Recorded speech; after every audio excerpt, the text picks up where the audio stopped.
ඔයගේ ගෙදර කාට හරි පොඩි හෝ ලොකු තුවාලයක් වුණාම නැත්නම් කාට හරි පිලිස්සීමක් ඇති වුණාම ඔයා හොයන්නේ ඉක්මන් ප්‍රතිකාරයක්. ඉතින් ඈත අතීතයේ ඉඳන්ම අත් බෙහෙත් මේකට තිබුණා. හැබැයි ඔයාලට මේකට ප්‍රතිකාරයක් විදිහට ෆාමසියෙන් ගන්න පුළුවන් ක්‍රීම් එකක් තියෙනවා. ඒ තමයි සොප්‍රොමයිසින් ක්‍රීම් එක. හැබැයි ඔයා දන්නවද මේ සොප්‍රොමයිසින් ක්‍රීම් එක තුවාල සුව කරන නිකම් ක්‍රීම් එකක් නෙමෙයි කියලා.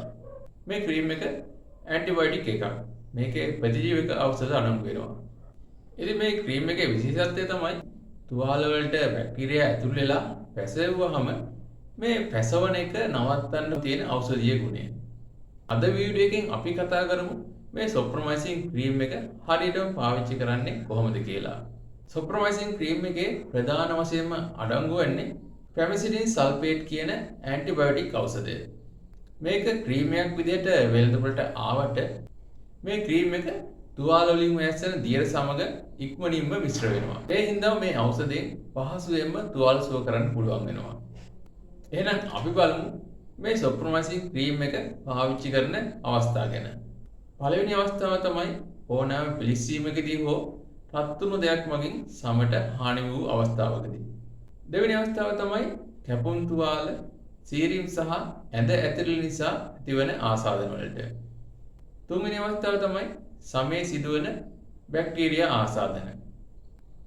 ඉම්පෙටිගෝ පොලිකුලටිස් වලින් බිබිලි දැමීමේ අවස්ථාවලදී මේ ක්‍රීම් එක පාවිච්චි කරන්න පුළුවන්. ඒ වගේම හොඳ නොවන තුවාල වලට දදවැනි අවස්ථාවලට මේ ක්‍රීම් එක පහසුවෙන්ම පාවිච්චි කරන්න පුළුවන්. එඩියුමා, එසීමා හෝ සමේ ඇතිවන පළු දැමීමෙන් සහ ඩර්මටයිටිස් වගේ අවස්ථාවන් වලදී මේ ක්‍රීම් එක ඔයාලට භාවිත කරන්න පුළුවන්. ඉතින් මේ අවස්ථාවේදී මේ සොප්‍රොමයිසින් ක්‍රීම් එක හරියටම භාවිත කරන්නේ කොහොමද කියලා දැන් බලමු. තුවාලයේ ආසාදනය වෙලා තියෙනවා නම් මුලින්ම මද උණුසුම් වතුරට ලුණු ටිකක් දාලා ඔයා දිය කරගන්න ඕනේ. ඔයාට ඒ ලුණු වතුර වලින් ඔයාගේ තුවාලය හොදන්නත් පුළුවන්. නැත්නම් ඔයාට මේ සඳහා සේලයින් භාවිත කරන්නත් පුළුවන්. ඊළඟට ඔයා වේලුණු ලේ සහ වේලුණු සම පිරිසුදු රෙදි කෑල්ලකින් ඉවත් කරගන්න ඕනේ. ඊට පස්සේ ඔයාට පුළුවන් ක්‍රීම් එක තුවාලය මත තවරා පිරිසිදු වෙලුම් පැටයකින් තුවාලය වසන්න. ඉතින් මේ විදිහට ඔයාට දවසට දෙවතාවක් හෝ තුන් වතාවක් ආලේප කිරීම ප්‍රමාණවත් වෙනවා. ඉතින් මේ සොප්‍රොමයිසින් ක්‍රීම් එකේ තියෙන ප්‍රධාන ලක්ෂණය තමයි පිලිසුන් තුවාලවලදී මුල් අවස්ථාවේදීම ඔයාගේ තුවාලයට මේ සොප්‍රොමයිසින් ක්‍රීම් එක ආලේප කළොත් තුවාලය හොඳ වුණාට පස්සේ කැරල් ඇතිවීම ඔයාට අඩු කරගන්න පුළුවන් වෙනවා. මේ සොප්‍රොමයිසින් ක්‍රීම් එක පාවිච්චි කරද්දී ඔයා දැනගත යුතු වැදගත් දෙයක් තියෙනවා.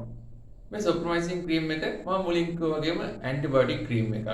ඒ හින්දා ඔයාගේ පුංචි සීරීමකට, පුංචි තුවාලයකට හැමතිස්සෙම මේ සොප්‍රොමයිසින් ක්‍රීම් එක පාවිච්චි කරන්න එපා. ඔයා ඒ විදිහට දිගටම මේ ක්‍රීම් එක පුංචි දෙයකට පාවිච්චි කළොත් ඔයාට ලොකු තුවාලයක් වුණාම මේ සොප්‍රොමයිසින් ක්‍රීම් එක ඔයා ආලේප කළාට ඔයාගේ තුවාලය සුව වෙන්නේ නැහැ. ඉතින් අද වීඩියෝ එකෙන් සොප්‍රොමයිසින් ක්‍රීම් එක ගැන දැනගන්න ඕනි සාමාන්‍ය තොරතුරු ටිකක් ඔයාලට මම ගෙනාවේ. ඉතින් මේ සොප්‍රොමයිසින් ක්‍රීම් එක පාවිච්චි කරද්දී සාමාන්‍යයෙන් දවස් 5ක් 6ක් යද්දී ඔයාගේ තුවාලයේ සනීප වුණේ නැත්නම් අනිවාර්යයෙන්ම වෛද්‍යවරයෙක් හමු වෙන්න. එහෙනම් තවත් වීඩියෝ එකකින් හමු වෙමු. ඔයාලා හැමෝටම සුබ දවසක්.